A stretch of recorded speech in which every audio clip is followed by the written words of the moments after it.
Hey everyone, John Vance here with some exciting news that you definitely don't want to miss. You know how we're always looking for ways to improve, whether it's mastering incident command or leveling up as fire officers. Well, B-Shifter has teamed up with Waldorf University to offer you a unique opportunity to advance your career in fire science administration. This new partnership means you can now transfer your Blue Card certifications toward earning a degree from Waldorf University. That's right, your training with Blue Card can fast track you to a bachelor's degree in fire science, with Waldorf offering up to 75% of transferable credits. Whether you're looking to take on a leadership role, build your skills, or move up the ranks, this partnership can help make that happen. And here's the kicker. Blue Card students, staff, and their families get a 10% tuition discount, and the application fee is completely waived. Waldorf University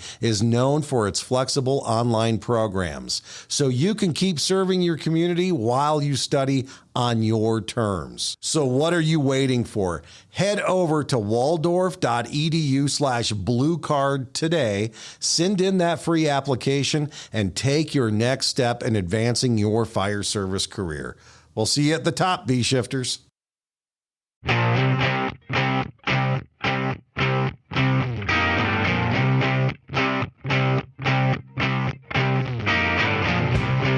Welcome to the B-Shifter Podcast.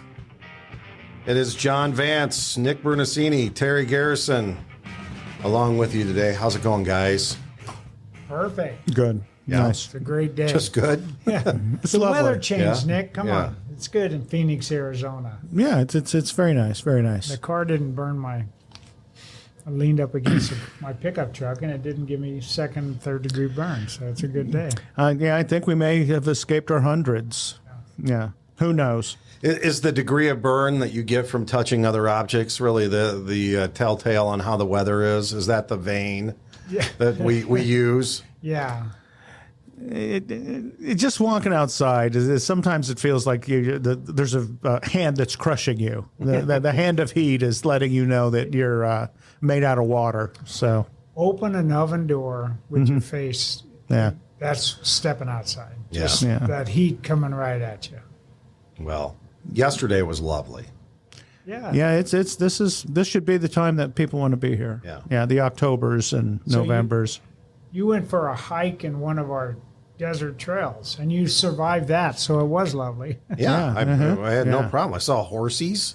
Nice. Yeah. Horse, all kinds of wildlife. Yeah, all kinds of I saw dogs. Were people on the horses? Raccoons, No. coyotes, javelinas, I did not see a javelina. rattlers. They'll bite your face off, right? A javelina? Javelina. Yeah, they'll come after you. Yeah, they're not shy animals. They can't see. Yeah, they're So near they blind. go towards sound, so people think they're going to chase them away, and they'll yell at them, and the javelina will go at you. They can't see you. They're trying to figure out what the hell you are. I walked by some horse ranches, some Oh. people who had stables, and Nice. they were feeding their horses, and the horses were just chilling. Yeah. You know? But I'm surprised. I'm like, gosh, being a horse in this kind of weather would Yeah, it would suck. suck. Yeah. Yeah. Who made you a horse? You and the horse you rode in on, right? Yeah. Mm-hmm. Well, hey, how was the conference for you guys? You debuted. Now, there's a couple of things that have happened. Our continuing education number 40, if you sign on to B-Shifter, you can get access now to the Silverback Leadership First Module, which is an overview. And then you guys presented that at the conference in Cincinnati last month. How did that go? Well, we didn't present that part. We didn't present that introduction module. So if you attended the conference and you listened to our lecture and our presentation, you got a kind of a background on how we got to where we are as far as Bruno and the union. I'll let Nick talk more about that. He did the presentation. But the module itself is an introduction module. And I think that's going to be, I think people are really going to like the introduction module when they go online. It's about a 60-minute, 45-minute, 60-minute module, and it'll kind of explain the entire program to you. But what Nick did at the conference is something different, if you want to go into that, Nick. We talked about kind of where it came from, so how it came about, basically. Really, the relationship between the administration of our department and the union of our department, and how all they came together during that era over a set of political issues that were going on. And that really bonded the fire chief and the union president together in unique ways based on kind of the politics that both of them had to survive to get to where they were. It's like they shared a foxhole. Yeah, that's kind of what happened. And they kind of, they took care of one another during the thing. Yeah. Is like you would, they kind of did the Silverback leadership thing. And this is the way we are set up as an organization. And then this is how we treat one another. And that was demonstrated during that era where they kind of changed the political system in the city. And that had, there was some payback, some political revenge that came out. And the union president and fire chief weathered that, and it made their relationship stronger. So they were able to kind of forge a system that was centered on the work, essentially. And then they kind of moved forward with that. It was centered on the work, and it was about the relationship and identifying the customer and supporting the workers. And then, to me, the biggest part of all that came out is agreeing to disagree. Where if you had a issue, like I've seen some fire chiefs and union presidents get wound up in an axle over one issue. And I think they kind of agreed that, hey, we're not always going to agree, but we're not going to let one issue or two issues kind of separate us if we just focus on the work. If we disagree on an issue, then what we'll do is we'll continue to work on that issue and move forward with the organization. And I think they had real clear-cut boundaries, and you described it really well, is the fire chief manages the fire department, and the union president didn't get involved with that. He let the fire chief manage the fire department, and then he managed, the union president managed the rights of the workers, and the fire chief stayed out of his lane. So it was all about lanes too. And once any kind of a relationship, when you identify your lanes and then kind of how you're going to play within those lanes and work with each other, I think that's what they did really well. Yeah, I think one of the issues that you have and the problems with just the system in general is, and we talked about this in the presentation, is there's really a trio of power. There's the authority having jurisdiction, and they're supposed to represent the community, right? They're elected officials. It's the officials that our customers elected to represent them. And then you have the fire chief who runs the fire department, like you said, and then you have the union president who is the leader of the workforce, basically, in their benefits and working conditions. And it's pretty easy. And you see it today in politics, is where, like, okay, I'm the mayor or the president or whatever, and I'm actually the king, is I'm in charge of everybody, and I have the power to do whatever I want. Well, that's not the way it works. We elected you to be the mayor. You run the city, and that's not being the king of me. So, and then when all three of them think that they're the one, you're going to have some issues. Right. And all ego-based, and yeah, who's the prettiest pig, and I'm in charge, and I told you to do this. And, well, you talk about it all the time. That's the problem a lot of times between the fire chief and their boss, whoever that AHJ is, for lack of a better word, is they think you work for me and you have to do what I tell you. And it's like, well, no, I run the fire department, you run the city. You outrank me, but I know more about running this than you do. And I think it gets upside down when the mayor's like, no, you report to me and you do what I tell you. Yeah. You're my servant. And you're like, no, I'm not your servant.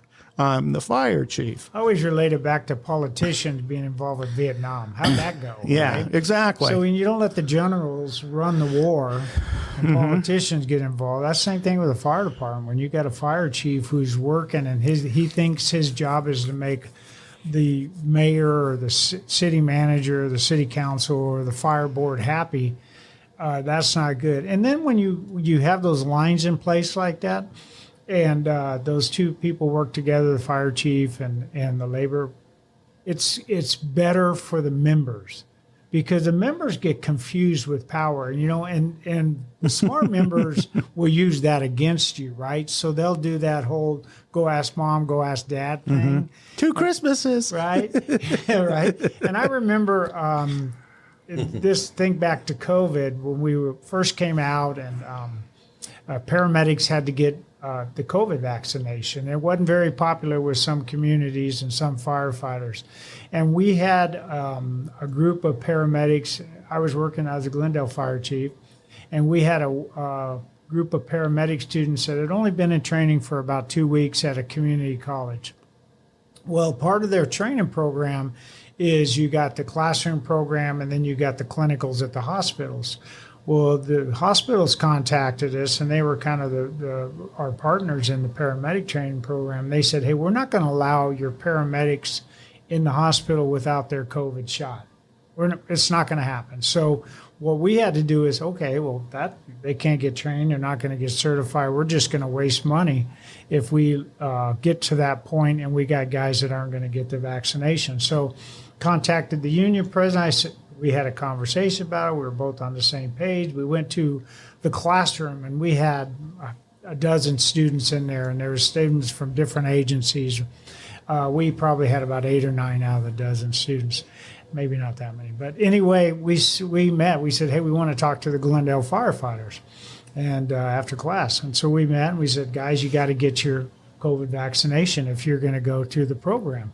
Well, they were adamant about it. Someone said, no, I'm not going to do that. You guys are infringing on my right, and you're not giving me a choice. And I said, no, you have a choice. The choice is either you stay in the program or you leave the program. The choice isn't about the vaccination. If you want to stay in the program, you got to get the vaccination. That's your choice.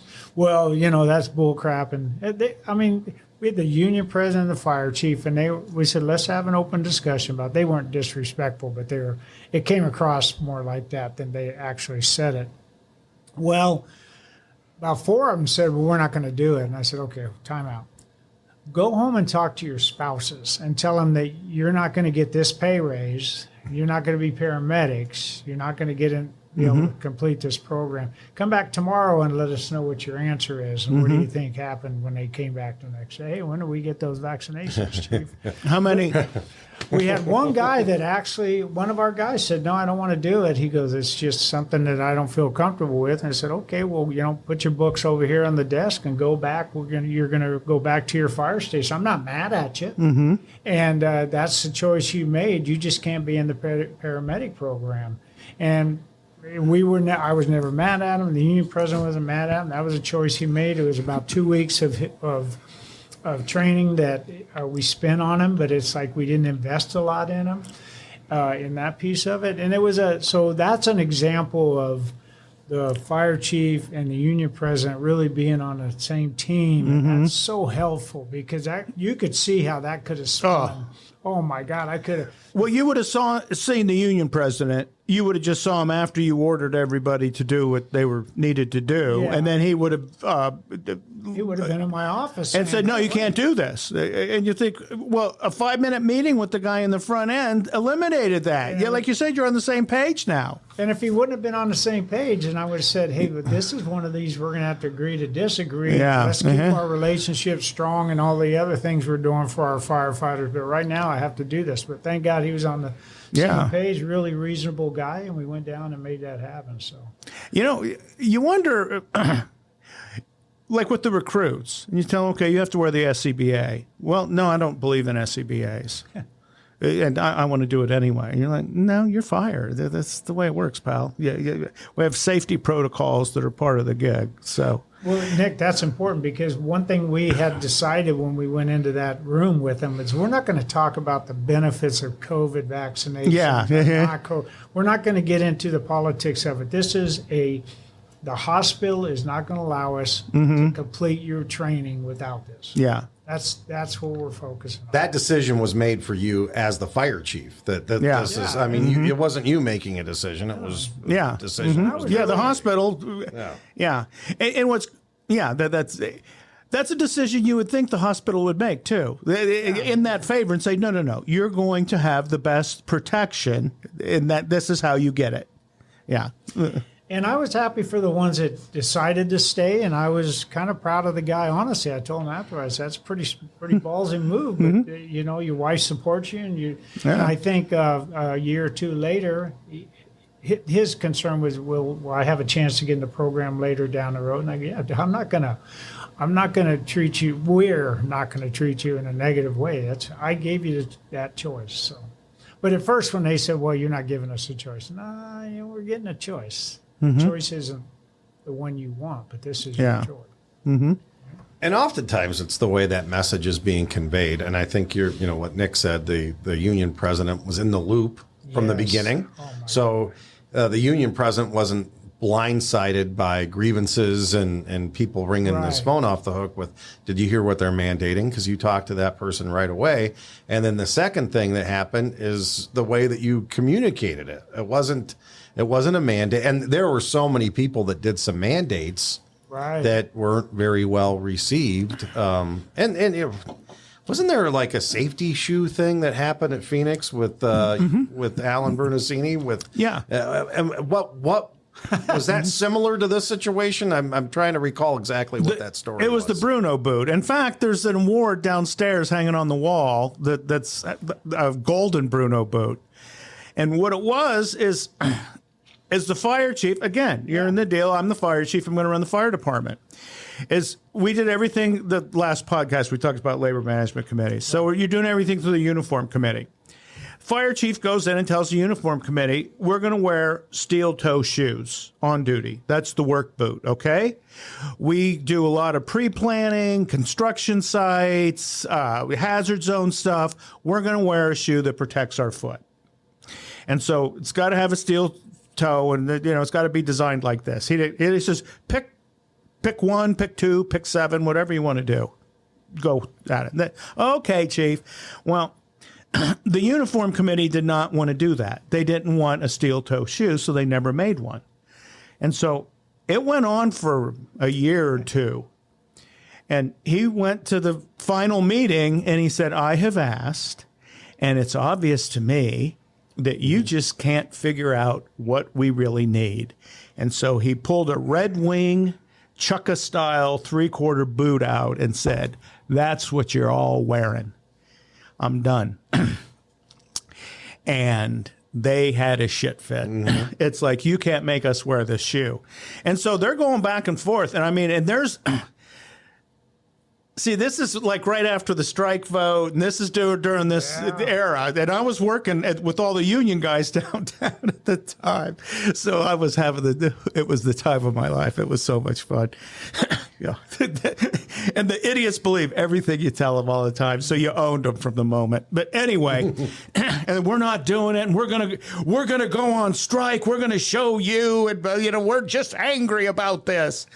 And like an 11th hour, him and the union president met, and they agreed on whatever the main issue was that was kind of bubbling between the two of them. I don't know what the hell it was even. But they said, okay, we're going to take care of this.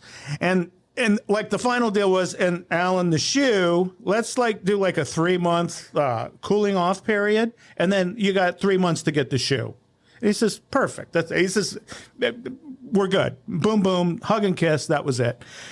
Next day, the whole, we're going to vote with our feet on this one. And Cantelmi comes out and says, we're going to wear the shoe in 3 months. You got 3 months to get it. And we got this over here and this and this. And so everybody went back and they were, by the end of the day, it was over, essentially. And everybody was back to their regular roles doing whatever they were doing. So, but that was the Bruno boot story. And then the award came about. Why? Why is there an award downstairs? Who's that? Elmer Hess was retiring, and he was the assistant chief. And I think he told the old man, "This is going to be the hill you all die on. Is this goddamn shoe of yours?" And he said, "We'll see." And so Elmer was retiring, and the whole thing, you know, kind of they pulled victory out of the jaws of defeat, which none of these older guys who were my dad's staff had seen before. It was always, no, you're going to blow your face off. This is what happens historically. So that was a new era for them. It's like, wow, he's actually agreeing with these guys. And like he's he's getting what he wants and he's just giving him a little bit of string. And so they're like, well, I don't know. Things are changing too much. Paramedics will take blood pressures before we're done. And this was circa 1980. Yeah. So This is the early 80s, man. it's not like firefighters were wearing tennis shoes and comfortable shoes around the fire station. We're wearing like Lace up boots and dress shoes. Duke Dakota's wearing like loafers. You're like, what? It wasn't a comfortable shoe you're wearing in the first place. So it's kind of silly. So, and we did. And like his whole career, it was steel toe shoes, but a lot of people wore tennis shoes, and there wasn't around the station. You wore whatever shoes you wore, and then when you got on the truck, you were going to wear. We wore brush pants, so you always had leather boots. Yeah, it was just simple. It was a uniform, so it was good. Day boots back in the day. Yeah, and we did. But and you would tell the people wearing tennis shoes on calls, like, knock it off. We can wear brush pants. So wear your PT shorts, your tennis shoes, and when we get a call, get into the brush pants. And I'm like, well, I don't know if I like that. Well, I really don't give a shit if you like it or not. That's what we're doing at the station. So get used to it, Sally. When the light comes on, put the brush pants on, okay? I'm like, and I think they would figure out, well, he's never in a uniform, but he is on call. So, yeah, okay, we'll do what he asks. It was one of those things. Yeah. Later, you found out you wouldn't want to wear your tennis shoes onto a call and then take those same shoes and wear them home into your family. Oh, yeah. It's disgusting, right? So you'd wear those, you'd be trudging through all kinds of body parts and fluids. And, yeah, man, it was. So it was easy to manage because the rules made sense, basically. And I don't know, it was just like, a normal person of average intelligence could follow along and say, And that's what, go back to where we started. So Silverback leadership is going to be, so they work together and they develop the performance management model and the labor management process and the PFD way and all these tools that we're going to use as we move forward with our Silverback leadership program. And that's where we break everything down. But it all starts with focusing on the work. And I think I don't know when they had that conversation. They probably had it every day, or maybe that was the underlying theme with everything, is that we got to focus on the work. And how do you support the members? I think labor did a really good job back then of just keeping the members focused on the work. And when it was time to get fired up, like right now in election time or something, I guess you could get fired up about politics if you wanted to, but why would you want to in a fire station? Because there's no value in it. You're gonna sit across from the guy that you would save if you had to. You'd risk your life. I always tell you risk your life to save the guy sitting across from you, but you'll MF him because he's going to vote for somebody else for governor or president or whatever, man. Who gives a shit? Just keep it out of the fire station because it really doesn't matter. Yeah, in fact, really, as you went on, the union, I thought, had a harder job is keeping the lid on their end because as decades went on, as everybody started referring to the fire chief as our mom. So that's kind of the relationship he had with everybody. And you would have these meetings with all these crazy officers, and whatever they're selling, the first 15 minutes, one of the old guys would just stop and say, just tell us what you want, and then we'll do it. You don't have to sell us anymore. We know who you are and who we are. Just tell us what you want us to do. No, it's kind of interesting. I agree with that, too, because as a fire chief, there's that hierarchy and people respect that position. Some people, most people. But with a union president, like you could be a fire captain or a firefighter, and they get all kinds. Over the years, I've worked with some union presidents, and he called you what at 2 a.m. to tell you the remote control on the TV didn't work? Jeepers creepers. Thank God he didn't call the fire chief. But you just hear that, and I think the union president has a very difficult job. Yeah. And I think it's 24/7, and it's everybody. And, you develop an organization, so you kind of got the chain of command is also the chain of communication. you kind of expect people to use that on the front end. So I think a fire chief has probably 1/10 of the people that are talking to them as opposed to you don't get a lot of drunk people at 2 a.m. calling the fire chief. Yeah. That's like career suicide. But the union president, they're all, you work for me, buddy. You're like, well, call the mayor and see how it goes. Well, you haven't worked at a 40-person fire department. I've had drunk guys calling me. Well, that may be. There's the difference. Yeah. Exactly. See, in our department, you had a shift commander you could call. They would they were the buffer between the fire chief. I got one of those calls once, and we got your fire captain over here, and we're about ready to arrest him. What's his name? He told me, arrest him. Well, I've got the same exact call. I got a call from a battalion chief, and it's 2:00 in the morning. He's like, so-and-so is drove their car off the road. They're obviously intoxicated. The state trooper said, if you come pick them up, we're going to let them off. And I said, I can't do that. That's really a bad precedent. And then he goes, oh, never mind. He just took a swing at the cop. They're arresting him. So it's like he made that decision for me, and God bless him. You can't make that up. He ended up getting help, and he lived a long, healthy career after that. No, mine was just for fun story. We have your guy here at the bar, and he's starting trouble. He says he's a captain. What's his name? Okay, first of all, he's not a captain. He wants to be. Mm-hmm. And we got him here, and hold it. Shit, he's taken off. We got his ID. What a dumbass. Yeah. I said, good luck. Yeah, have fun with that went one. And got, he ran after they got his ID. We had, You're going to get caught. when I was a shift commander, every now and then you get a call and it'd be a cop and saying, okay, we got so-and-so here. And you're like, okay, I'll put him off duty. Well, no, you need to come get him. I'm an on-duty fire department officer who's on duty. I don't pick up people from jail. Yeah. Well, no, you need to. That's not the way this is going to work.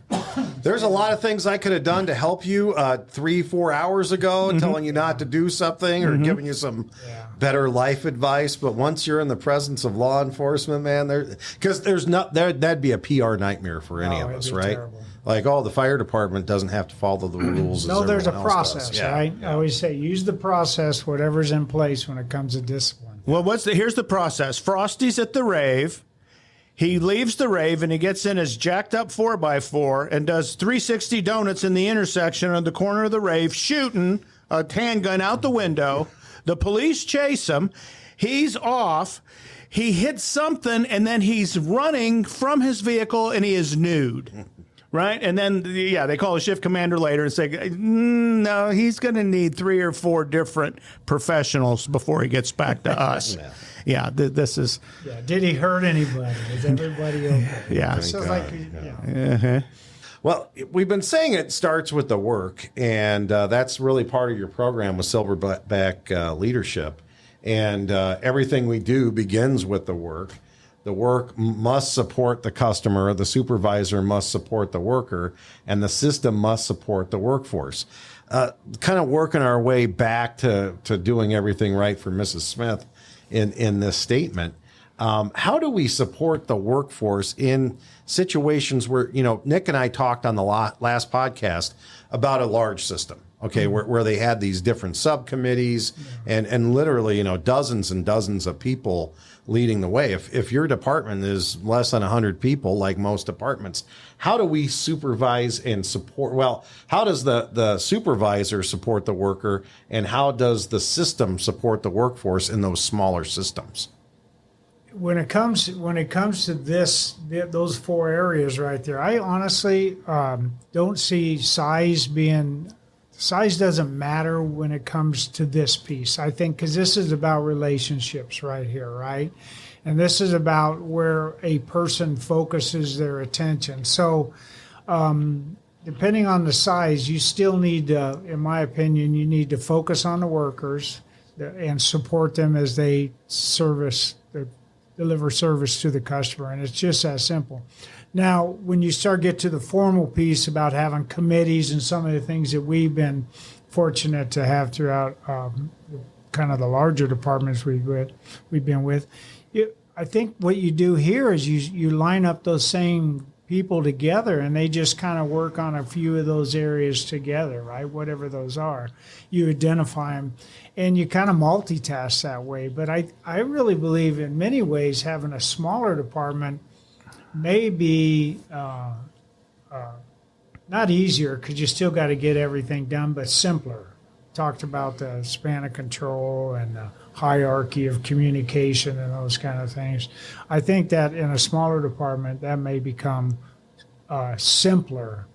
And the message, like in Houston, 4 shifts, 22 divisions, getting the message out took a lot of work, took time, took energy.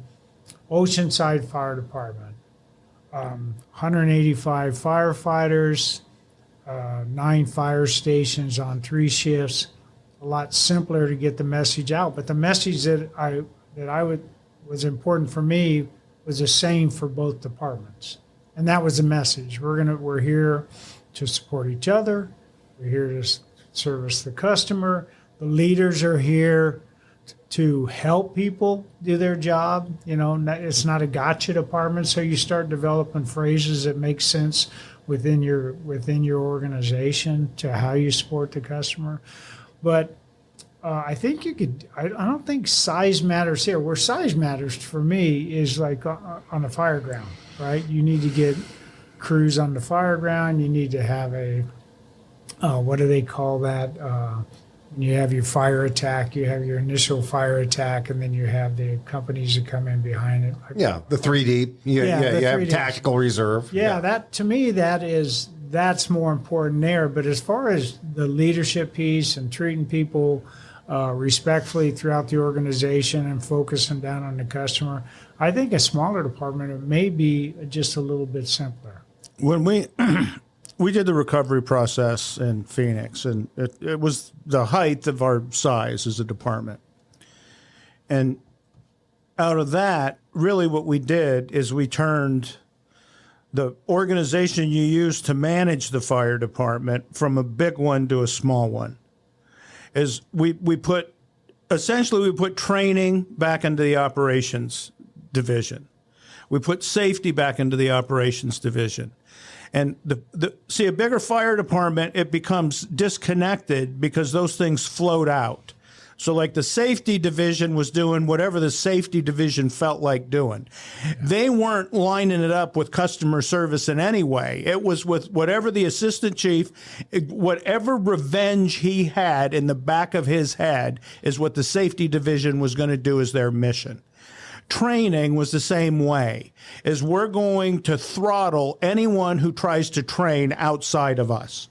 And you say, well, no, you guys can't deliver the kind of training we need to deliver now. We're not doing this by committee. It's got to be real. So, and in fact, doing that, going from big organization to small organization, is it contracted everything. So what it did is like recruit training became closer to the shift commanders. And so that was the next on the list. It's like, we're done doing the old recruit training stuff.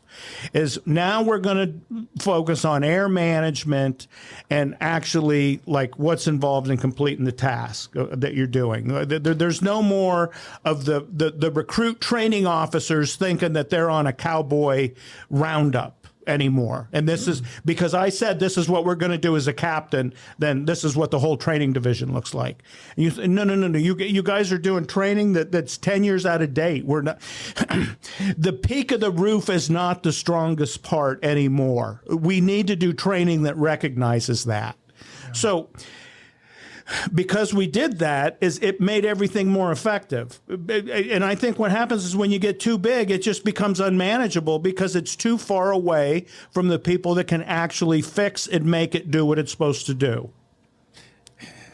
The term that I was thinking I couldn't get earlier, I was sitting there, effective response force, right? Okay. You got to have effective response force to manage the incident. Mm-hmm. And you need to have effective leadership within an organization. So when you talk about effective, you're not talking about size. You're talking about how effective are the people in place and are they focusing on the right things? I used to think of that game Asteroid, when you'd sit there and you had a little triangle and you'd shoot the big bolt comets, or what were they, asteroids? Asteroids. Yeah, they were giant rocks. They were coming towards you, and then there's people that are shooting over here. It's like, no, dude, shoot the ones the ones that are going to hit you, not the ones over here. And we worry about a lot of shit that isn't even going to impact us, right? It's like, we're worrying about that. Focus on, if you focus on the firefighter and the customer, you will be so effective as a leader. And the conversations you have about the work is so, like when you, as a fire chief, when I would visit a fire station, I would do a 1 or 2 minute to pull my finger, right? But then it's like, hey, how's the work going? What are we doing? What do you all need here? If leaders focus on the work, and it doesn't take more people to do that, it's got to be a direct line. Also, when I was thinking about this earlier, is that like IMS. When I went to Oceanside, they were IMS purists. And their premise was you had to build the entire command system for everything. So I came from the 8 functions of command and the blue card system at the time, the 8 functions of command. And I said, no, it's expandable. The IMS system is expandable, and you expand it where you need it. And I think that's the way this whole organizational leadership starts, is you may have a fire chief, and I was fortunate to do this at one place, at Oceanside actually, where I was the strategic level boss, but I was able to kind of teach everybody the decision-making model. So I kind of dropped down in the next role. I was doing something a fire chief wouldn't normally do, is I was able to train the entire fire department after I arrived there, within a short period of time, and do the class on decision-making model. They hadn't been exposed to that. That was a priority for them, and they asked me if I would bring that, and it's like, yeah, I could do that. So sometimes a leader in smaller departments maybe need to step out of their role and not act so like, no, that's not my job, I'm above that. And you see that sometimes.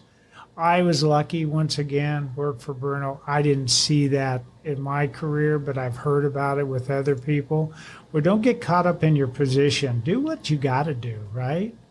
Did you watch the game last night, the baseball game? Yeah. And the pop-up fly, there was a pop-up fly, I think, in the 8th inning, and the pitcher, he sprinted off the field. He's like, I'm not even going to try to catch this. Went straight up, sprinted off the field.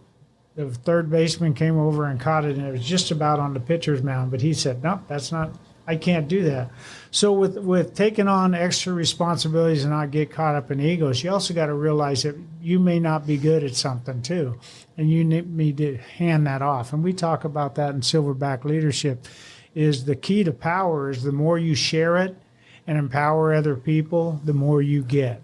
So don't try to control everything either. Let people participate. You may have some people sitting in fire stations in some of those smaller departments or larger departments where they have some skills and you just haven't, you really don't even know that they have that yet because you haven't asked, who wants to do this? One of the things you'll hear from like big departments versus small departments is during my career, especially the early part, is all the firefighters that work for any fire department wanted to be FDNY firefighters. So we have a ladder truck, and we want to adopt the New York City ladder manual. Well, okay, the New York City ladder manual was written around 6-person staffing. Well, we have 2-person staffing, but we're going to do it anyway. No, you're not. You can play dress up. It's not a Halloween thing. It's a real job, and you protect the community that you protect. If you want to go be in New York, go to New York and take the test and join the fire department. That's who they hire. So, and then, but it's odd because then, like, as quickly as they'll say that, they'll come back and say, well, we're just a small fire department. We can't do this, this, and this. You're like, well, you kind of want to pick and choose what you think you can and can't do. And really, to be honest with you, if you're a 2-person ladder, you really don't need to do FDNY ladder stuff. You're not going to. That's not your role in the world. You're going to be more of a fire suppression specialist. You're not a support specialist. And so, in fact, Alan Brunacini, like the last 20 years of his career in life, said before they sell any fire department a ladder truck, they need to give them a simple intelligence test. It says that you shouldn't be able to do one without the other because it conflicts. There's too many holes to fall into. Explain gravity. Yeah, exactly. That whole deal. So, so the other thing too, and I wrote it down here, is because I remember the first time I was a fairly new captain and I was out teaching for Bruno, and somebody was talking about volunteer versus paid firefighters. And at the time, they used the term professional versus non-professional because they thought you're not professional because you're not getting paid, which is bullshit, right? Volunteer firefighters are professional. They fight the exact same fire that paid firefighter. That doesn't burn any. They need to be. Yeah, that doesn't burn any different. When you put them in turnouts, you should not be able to tell the difference. So they got away from that term, right? It went away, thank God, long before the Redskins, right? But it went away because they're all professional firefighters. Well, it was political. It was political between the volunteers and the union, essentially. It was a real deal. I mean, if you look at some of these volunteer fire departments where guys are committed to their community and committed to each other and committed to getting the work done, you will find some amazing leadership that has taken place. And they're doing all the things that the Phoenix Fire Department, in many ways, Phoenix Fire Department, Houston Fire Department, LA, and they're doing them better on a smaller scale. And they're working with their communities and they're taking care of their apparatus and they're doing all that thing. So once again, I don't think small departments use, I hope they're not using it as an excuse not to do something because they're small. Just like I hope they're not using it as an excuse on the fire ground to not do something that's unsafe because they don't have the number of people. Well, this latest thing where OSHA wanted to change the word brigade to department and say, no, OSHA statutes now are going to apply to fire departments. Right. All the fire brigades are gone, folks. There's not a whole lot of fire brigades left anymore. So everybody reacted very poorly to that. The paid service and the volunteer service. They said, you're going to put us out of business. And well, why? Well, because the training, the commitment, the money, this, that, and the other thing. You're like, well, if you respond and you operate in an IDLH, there's a set of rules that apply to that. And you said it earlier. It doesn't matter if you're a volunteer or a paid firefighter. All firefighters must be professional. Yeah. So let's apply it to, see, you don't hear this in the EMS side. The orthopedic surgeons and the emergency room physicians control the curriculum for emergency medical. So, like when they come out and say you're going to do some new procedure or treatment for whatever it is, it's, well, you can't do that. That's going to put us out of business. Never once have I heard that in my career. It's something we just unconsciously accept. Okay, this is because we don't control it. That's out of our venue. We're not in charge of that. And if you lose that certification in most fire departments, you don't work there anymore.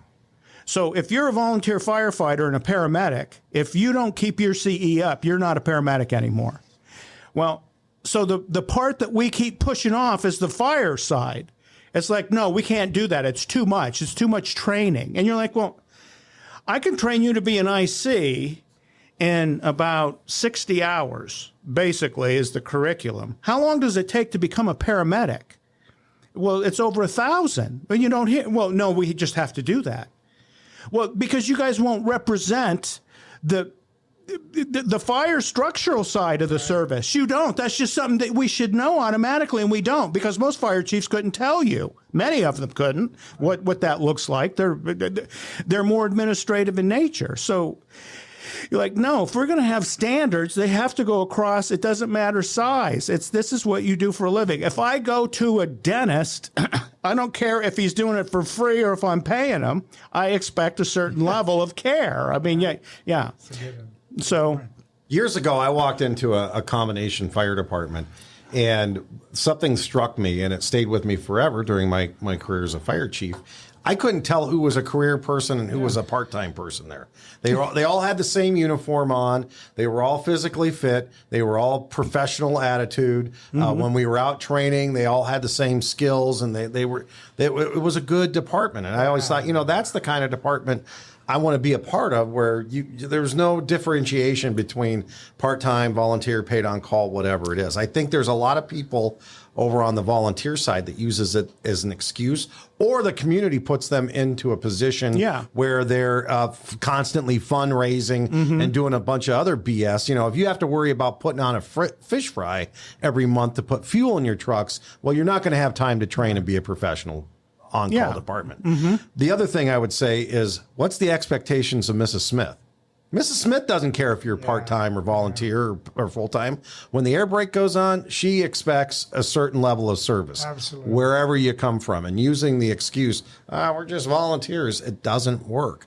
And I know from working with paid on-call firefighters for the last 35 years, if you have a professional organization, they're going to perform up to that level, and not using this as an excuse. But you see people doing that all the time. And see, I think the work becomes what makes us all equal within the department, and all of the same value as an employee. So like in the Phoenix Fire Department, it didn't matter if you worked in payroll and never went on a call. Is what you did is you supported the people that did by doing your job efficiently. Good point. So see, and the thing where I get rubbed the wrong way is, like, you'll see companies that they're okay being mediocre. And it's like, no, we don't want to go out and train or do any of this other stuff you want us to do. Well, then you see their performance on a call and it's substandard. Well, no, we're not doing that anymore, pal. You're going to raise your level of performance to what we call the minimum. And it's not a high bar to get over, but you got to get over it. And I always had more respect for the bosses that would call those individuals out. Yeah. And they wouldn't do it in private, because those people never did their shit in private. They're like, no, this is what I should be getting. And they were very vocal about, you need to treat me this way. Well, when they had a real boss, they're like, no, you're going to do your job. And if you don't do your job, here's what that looks like. And I never saw any of those people go away. They all came up to whatever standard it was. And they may not have been happy about it, but that's what happened. Well, and we all got along because we all expected the same things out of each other then. No, and you're right. And early on, and I think it kind of went away, but I'm sure there was still some people who misunderstood the be nice concept. Be nice does not be weak. In fact, I just read a note from Brunacini, 1974, on my desk. And I was going through. Still finding stuff in boxes, man. I said, I haven't opened this folder never stops. yet. And it's a handwritten note from Bruno from 1974, and he said, "Be nice is not be weak." Right? And I think, what do you tell? If you're going to fight. If you're going to be a grizzly, be a mean grizzly. If you're going to be a bear, be a grizzly bear. Be a grizzly bear. But the other thing he said is, do not expect gratitude for accepting poor performance. No. And that's the deal. It's like, okay, I overlooked your weakness, so now you have to be grateful to me. You think, no, man, that's a dysfunctional relationship that's just going to get worse and worse. I mean, that should come with baby oil and some other stuff. That's where we're heading. And I think the last bullet point on that page I just read in there is, the most unkind thing a supervisor can do is accept poor performance. Yes, that's the most unkind thing you could do. See, we're no longer equal then. It's like, no, they're special because they don't have to do the job that you expect me to do. And you're like, no, that ain't. Yeah. You know, it's funny because Bruno never once has he referred to the size of a fire department when it comes to leadership or firefighter safety. And you notice that when I went to Houston, I was talking about this today, and I said, my greatest concern when I go to Houston is they got a lot of history. They're a very proud fire department, and I'm hearing through the grapevine that I'm going to go there and I'm going to make it Phoenix East. Mm-hmm. So I was having breakfast with Bruno, and I said, what's the deal with that? I said, because I don't want to do that. wouldn't take the Phoenix program and try to lay it anywhere. I didn't do it in Oceanside, and I wouldn't do it in Houston. And he said, Terry, tell them that the Phoenix Fire Department is the best fire department they have in Phoenix. Yeah. And the Houston Fire Department should be the best fire department they have in Houston. I said, that's it. So I used the hell out of that, and it made sense to people. And I think that's the deal with when it comes to size. Whatever you do, the best you can with the size you got, right? And the number of people you got. You may have to double up some of that leadership stuff. I don't think you want to double up on in the hazard zone. That requires a specific amount of people. But when it comes to organizational... If you deliver fire department service, you have to be certified to do it, whether it's EMS, hazmat, special ops, or structural firefighting. The one place that we get drifty is structural firefighting because it's the one that we're in charge of. There's no outside agencies, really. OSHA would come the closest, or FEMA, and FEMA tries to help. I mean, FEMA funds a ton of training and equipment and other stuff the fire service does. So, see, that's another part of leadership is I don't have the money. Well, there's places to get the money, pal. About 90% of all the available funds for that go back to where they came from because people just don't ask for them. So it's like, well, no, if you want this, this, and this, and I mean, you can hire people even. If you need more robust safety and training, hire individuals to do that in your department, and the government has programs that will help you fund that. I think one of the limits that a small department has is seeking out other departments or information or training programs because they get kind of closed in-house and they don't see what's going on around them. I think I'm going to hit the Silverback Leadership Program. And that's why this is a good program because Nick's making it this first, when we push out these modules, are going to be free as part of the package. Yeah. And there's some... like I said, as we build, anybody hooked up with us has access to them. So you're a leader in a smaller department. You're sort of like, hey, I want to get this moving forward, but how do I do that? Well, we're going to have the performance management model. We're going to have some the accountability model. We're going to have some scenarios and some because we're going to use the scenarios just like we do in Blue Card, where hey, this worked in this department, and we'll share it. And so hopefully we'll be able to help people who want to do a really good job with that, but they're not sure how. Well, in the leadership content, we'll do Silverback, and that's going to take about another year to finish it. And we're updating other textbooks, but then part of the Silverback project is we'll do like senior advisor specific stuff. So if you're the ranking on-duty officer for your shift, there'll be a lot of leadership stuff in there and just kind of other. We'll end up with like a 2-day command team workshop. We'll resurrect that one. We can do a seniors advisor specific workshop if we wanted to. There's a ton of content that we haven't put out yet that supports all this. But you said it'd be a year before it's completed, but we're going to let them know the modules are going to come. Oh, in a year, you'll have all 8 modules will be done. 4 or 5 weeks, we'll have a new module that we'll put out there, and it's free, and it'll take you 45 minutes to go through. Well, and then the stuff, the articles that go with it and the buck slip. So there's a ton of content over the next year that will be the Silverback, and then when it's all done, we'll put it all together and put a bow on it. It'll become. We're not going to give it to people then. It's going to be a full-blown program they can go through, and we'll submit it to ACE to get college-level credit and do the same thing we did with Blue Card. So our goal is all the content that we currently put out, you will be able to receive college credit for. So between the workshops, and in fact, you'll see like. There will be some online front-end stuff that we can connect to the workshops. And that will make it a lot easier to maybe you go to a workshop and you get 1.5 college credits for it, or CE, or whatever you want to call it. So we'll just keep expanding the library of college credited offerings we give here. All right. Well, as usual, I have more questions, but we're running short of time, and I want to get a timeless tactical truth out. But we'll continue this conversation very soon, right? We can do it tomorrow. All right. Yeah. We will continue. Yes. Suck it to me. Timeless tactical truth from Alan Brunacini. Sorry for scaring you, buddy. This is the Jack of Clubs, and this one says, the risk management plan must be known and understood by every team member.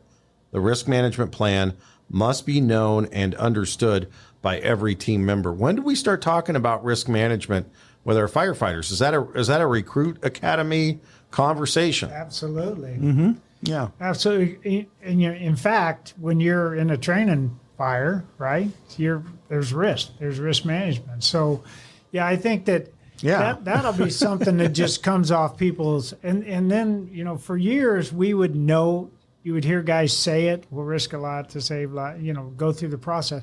But then you'd ask them, what does it really mean? And they go, So, well, and then when you actually start discussing what it means, they start arguing with you. Yeah. And it's like, no, you think, well, no. Dan Madrakowski describes the critical factors. And then, what are you going to do? And it's like, well, that's not survivable there. So we're going to do this, that, and the, that you're going to start, when you say not survivable, you got to search it. And you think, yeah, you do. But when we do that's kind of the alignment of our tactics now based on the real world conditions that we're looking at. I think that's why Gordon Graham was so successful, because he could describe risk in day-to-day circumstances.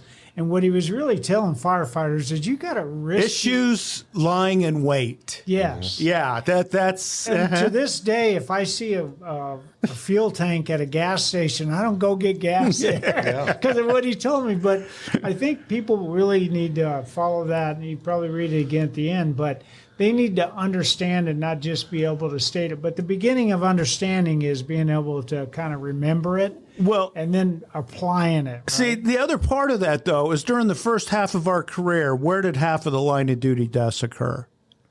Driving. The training academy. Half firefighter fatalities happen in training settings. Well, you're going to teach a new recruit risk management. You probably don't want to kill their classmates during the academy. I mean, and that we did that. It was like, we're going to see what you can take. So it becomes this like man-called horse gauntlet you have to run through to prove that you're one of the group. And you're like, well, yeah, we want people that can do the work, but we shouldn't kill you fettering you out to figure out who that's going to be. That's not a smart way to do your business. It's very disruptive, both inside and outside the organization.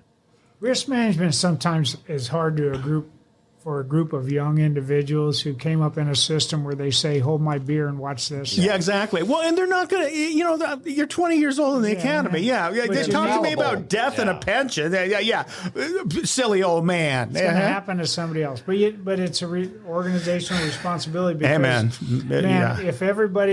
if one person in the organization doesn't understand risk, it's Charlie Company getting way too out in front of the rest of the battalion, and now you got to risk your life. You got to have strong task and tactical level supervision and proficient strategic level management. That's what does it. And that's where after action reviews, and really we talked about early is letting low performers get away with stuff. No, that's where you got to say, hey, when you look at our work is what saves the day is doing the correct thing in the front end. During the first 5 minutes is what sets the stage for that. And most of the time, if they'll show up and take the correct set of actions, they either eliminate the risk or they figure out the risk is so big in these areas, we're just staying away from this.